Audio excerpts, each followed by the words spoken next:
ایک شخص گھر آیا تو اس کی بیوی نے کہا، ہمارے غسل خانے کے پاس جو درخت ہے اسے کٹوا دو۔ میری غیرت گوارا نہیں کرتی کہ جب غسل کر رہی ہوں تو پرندوں کی نظر مجھ پر پڑے۔ وہ بیوی کی اس بات سے بہت متاثر ہوا اور درخت کٹوا دیا۔ وقت گزرتا رہا۔ ایک دن وہ خلاف معمول اچانک گھر آیا تو دیکھا بیوی کسی غیر مرد کے ساتھ مشغول تھی۔ اسے بہت دکھ ہوا، اپنا گھر بار چھوڑ کر بغداد چلا گیا اور وہاں اپنا کاروبار شروع کر لیا۔ اللہ تعالیٰ نے کاروبار میں خوب برکت دی اور اپنے روز افزوں کاروبار کی بدولت وہ بغداد کے سرکردہ شہریوں میں شمار ہونے لگا، یہاں تک کہ بغداد کے کوتوال تک رسائی بھی حاصل کر لی۔ ایک دن کوتوال کے گھر چوری ہو گئی۔ پولیس نے ملزم کا سراغ لگانے اور پکڑنے کی بہت کوشش کی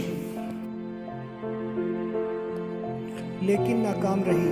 اس شخص نے دیکھا کہ ایک شیخ کا کوتوال کے گھر آنا جانا ہے اور کوتوال ان کی بے حد تعظیم کرتا ہے، لیکن ایک بات اس کی سمجھ میں نہیں آتی تھی کہ شیخ آدھے پاؤں پر چلتے ہیں، پورا پاؤں زمین پر کیوں نہیں رکھتے۔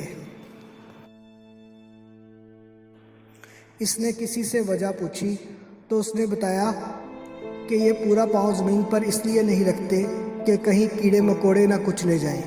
وہ شخص فوراً کوتوال کے پاس گیا اور اس سے کہا کہ جان کی امان پاؤں تو عرض کروں کہ آپ کی چوری اسی شیخ نے کی ہے۔ جب تحقیق کی گئی تو مال مسروقہ اسی شخص سے برآمد ہوا۔ کوتوال نے حیرانی سے کہا، ہم نے تو کبھی سوچا بھی نہیں تھا کہ شیخ ایسا بھی کر سکتا ہے، تمہیں کیسے معلوم ہوا؟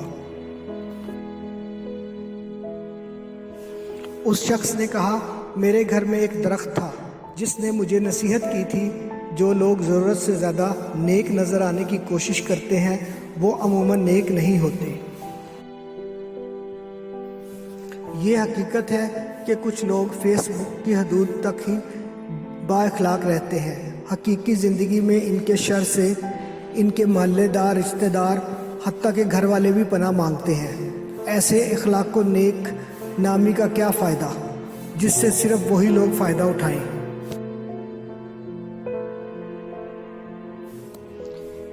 جن کا آپ کی پریکٹیکل لائف سے کوئی واسطہ ہی نہیں۔ اکثر ایسے کرداروں سے واسطہ رہتا ہے کہ ذرا سا جھگڑا کیا ہوا وہ اپنی کمینگی پر اتر آتے ہیں۔ ذرا سا اختلاف کر کے دیکھ لیں کسی سے اپنی ٹائم لائن پر موصوف کیا بنے ہوئے ہیں اور حقیقت میں کیا ہے۔